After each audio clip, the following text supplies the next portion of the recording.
नमस्कार दोस्तों, स्वागत है आपका आपके अपने यूट्यूब चैनल अपनी कोचिंग पे। जैसा कि आप जानते हैं आज है 18 जुलाई और 18 जुलाई के सेकंड शिफ्ट का एसएससी सीजीएल का एग्ज़ाम हो चुका है। तो हम उसके एनालिसिस के बारे में बात करेंगे। अगर आपको हमारा वीडियो का पीडीएफ डाउनलोड करना है तो टेलीग्राम ग्रुप को ज्वाइन कर लीजिएगा। इसका लिंक आपको वीडियो के डिस्क्रिप्शन में मिल जाएगा, जो कि फ्री ऑफ कॉस्ट आपको मिलेगा। और वीडियो में आपको क्वालिटी वीडियो कैसे लगते हैं क्वेश्चन की हमारी, तो वो कमेंट बॉक्स में ज़रूर बताइएगा आपको अपनी राय। चलो वीडियो स्टार्ट करते हैं। आज पहला प्रश्न पूछा गया था कि मौलिक कर्तव्य संविधान के किस अनुच्छेद के अंतर्गत आता है। तो मौलिक कर्तव्य है वो संविधान के अनुच्छेद 51A के तहत आता है। दोस्तों इसमें छात्रों में कन्फ्यूजन थी कि कौन सा क्वेश्चन है। तो एक तो ये क्वेश्चन और ये क्वेश्चन, इन दोनों में से एक पूछा गया था कि भारत के नागरिकों को वैधानिक सोच विकसित करने का प्रयास करना चाहिए। यह कौन से अनुच्छेद में उल्लेखित है। तो यह संविधान के अनुच्छेद 51A में उल्लेखित है।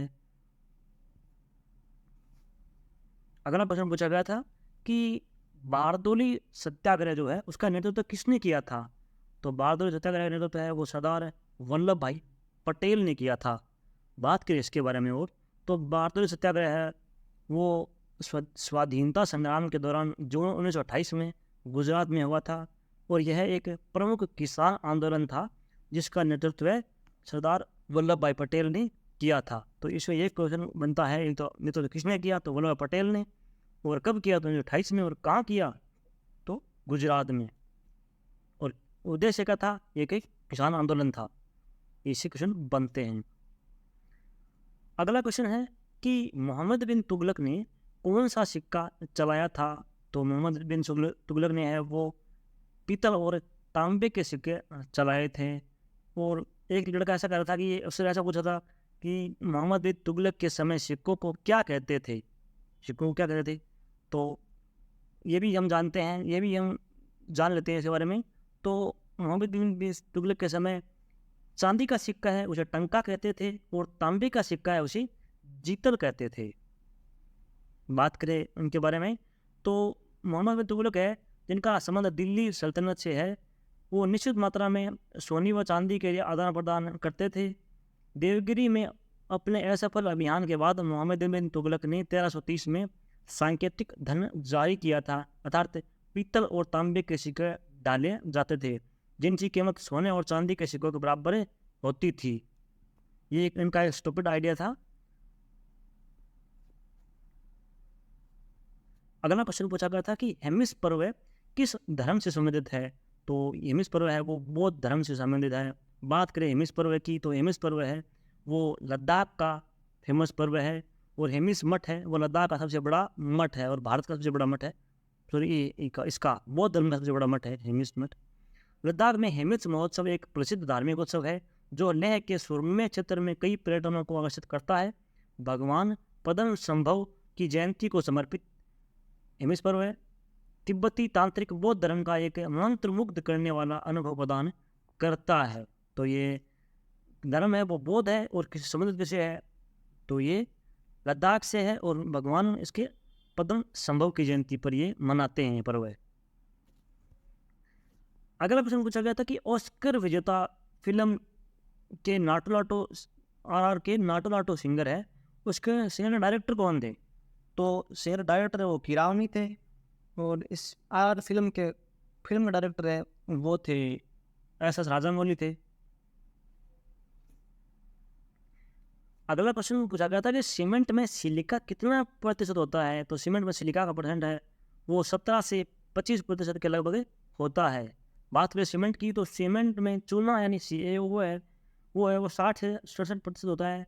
सल्फर ट्राइऑक्साइड यानी SO3 वो 1 से 3%। सिलिका SiO2 वो होता है 17 से 25%। सोडा और पोटास तो Na2O प्लस K2O वो होता है 0.5 से 1.3%। और एल्यूमिना है वो Al2O3 उसे कहते हैं वो 3 से 8%। आयरन ऑक्साइड यानी Fe2O3 वो होता है 0.5 से 6% होता है। ये सिलिका का स्ट्रक्चर होता है, इससे मिलकर सिलिका बनी होती है, पूरी सीमेंट बनी होती है। मैग्नीशिया वो MgO यानी वो होता है 0.1 से 4%। अगला प्रश्न पूछा गया था कि एक वनडे में एक गेंदबाज कितने ओवर कर सकता है अधिकतम। तो एक वनडे में 10 ओवर कर सकता है अधिकतम। कल पूछा गया था कि एक क्रिकेट में ऑन फील्ड कितने अंपायर होते हैं, तो 2 अंपायर होते हैं। और पूछा गया था कल की शिफ्ट में कि क्रिकेट में जनवरी 2022 में किससे cricket of the month player of the month चुना गया था महिला क्रिकेट में।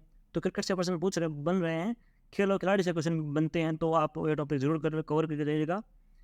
अगला क्वेश्चन पूछा गया था कि ऐसा कौन सा शासक था जिसने कलिंग युद्ध के पश्चात युद्ध से समाप्त ले लिया, युद्ध से संन्यास लेना था, यानी उसके बाद युद्ध करना छोड़ दिया था उसने। तो उसका नाम था मौर्य सम्राट अशोक है। बात करें अशोक के बारे में, तो अशोक के राज्याभिषेक के 8 वर्ष बाद 261 ईसा पूर्व में कलिंग का युद्ध हुआ था। इस युद्ध में हुए नरसंहार से राजा द्रवित हो गया और इसलिए उन्होंने सांस्कृतिक विजय की नीति के पक्ष में भौतिक आधिपत्य की नीति को त्याग दिया। दूसरे शब्दों में भेरी घोष का स्थान धम्म घोष ने ले लिया। अशोक का 13 शिलालेख कलिंग का विस्तृत वर्णन करता है। 13 शिलालेख है वो कलिंग युद्ध का विस्तृत वर्णन करता है। तो ये भी याद रखिएगा कि कलिंग युद्ध का वो वर्णन है वो कौन से शिलालेख में मिलता है, तो 13वां शिलालेख में मिलता है।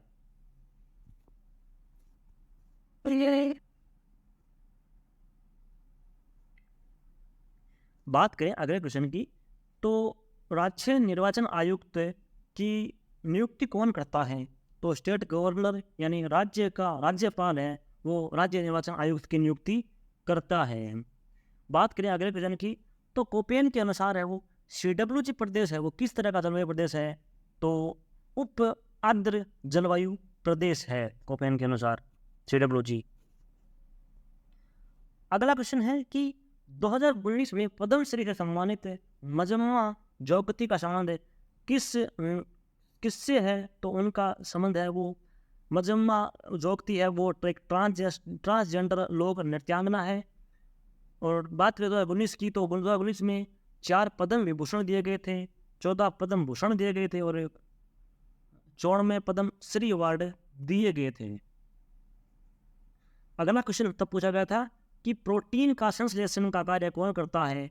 प्रोटीन संश्लेषण कार्य है वो राइबोसोम करता है। अगला प्रश्न था कि निम्नलिखित में से कौन सा संस्थागत ऋण देने की एक संस्था है। तो ऋण देने संस्था है वो बैंक एवं सहकारी समितियां है। तो वो गैर संस्थागत है वो RBI होती है, वो गैर संस्था होती है। और ये संस्थागत ऋण देने की संस्था होती है वो बैंक एवं सहकारी समितियां होती है। अगला क्वेश्चन पूछा गया था उपधातु से ऑप्शन दिया गया था कि इनमें से उपधातु कौन सी है या कौन सी नहीं है, ऐसा ऑप्शन था। तो हम उपधातु के बारे में बात कर लेते हैं, उपधातु कौन सी होती है। तो boron, silicon, germanium, arsenic, antimony, tellurium और पोलोनियम, ये 7 है वो उपधातुएं होती हैं। ऐसा इससे रिलेटेड क्वेश्चन पूछा गया था। अगला क्वेश्चन था कि वॉलीबॉल के 4 सेट में कितने राउंड होते हैं। तो वॉलीबॉल के 4 सेट में है वो मैच 5 सेटों में सर्वश्रेष्ठ खेले जाते हैं। पहले 4 सेट 25 अंकों के लिए खेले जाते हैं, जबकि अंतिम सेट 15 अंकों के लिए खेले जाते हैं। एक टीम को एक सेट के 2 अंकों में से जीतना होगा, कोई सीमा इसकी नहीं है। इसलिए एक सेट तब तक जारी रहता है जब तक कि किसी एक टीम को 2 अंकों का लाभ नहीं मिल जाए। तो ये उस वॉलीबॉल के सेटों का कुछ वर्णन है। अगला क्वेश्चन पूछा गया था कि कौन सा नागालैंड उत्सव ऐसा है जिसकी शुरुआत 2000 में हुई थी। तो आप सभी जानते होंगे, इससे पहले सबने पूछा गया था कि हॉर्नबिल फेस्टिवल ऐसा है जिसकी शुरुआत है वो 2000 में हुई थी और ये नागालैंड का एक प्रसिद्ध उत्सव है। बात करें इसके बारे में, तो इस त्यौहार की शुरुआत है वो वर्ष 2000 में नागालैंड सरकार के द्वारा की गई थी, जिसका उद्देश्य नागा जनजातियों को आपस में एक दूसरे से परिचित कराना व देश दुनिया को नागा समाज की संस्कृति से रूबरू कराना था। अगला क्वेश्चन था कि भारत की जनसंख्या वृद्धि कब स्टैटिक यानी स्थिर और कब कम हुई थी, बढ़ाव चढ़ाव कब हुआ था। तो इसके बारे में बात करें तो वर्ष 1981 से 1991 के दौरान जनसंख्या वृद्धि में भारी गिरावट धीमी थी, इसलिए 1991 से 2000 के बीच तेज हो गई। 2% प्रति व्यक्ति की जनसंख्या वृद्धि दर लगभग 35 वर्षों की अवधि में दोगुनी हो जाती है। वास्तव में भारत में यही मामला रहा। भारतीय जनसंख्या वर्ष 1951 से 1986 के बीच में 361 मिलियन से 763 मिलियन तक दोगुनी अधिक हो गई थी। तो 1981 से पहले है वो जनसंख्या वृद्धि दर हुई थी। उसके बाद 1981 के बाद में है वो जनसंख्या वृद्धि दर उतनी ज़्यादा तेज़ नहीं हुई थी, तो वो दर प्रतिशत है वो कम हो गई थी उसके बाद में। 81 से पहले है 1951 के पास है वो विस्फोट वर्ष था 1951 के लगभग, तो वहाँ पे तो विस्फोटक वर्ष से सबसे अधिक जनसंख्या वृद्धि दर हुई थी। और 1981 के बाद में है वो जनसंख्या वृद्धि दर वो थोड़ी धीमी हो गई थी।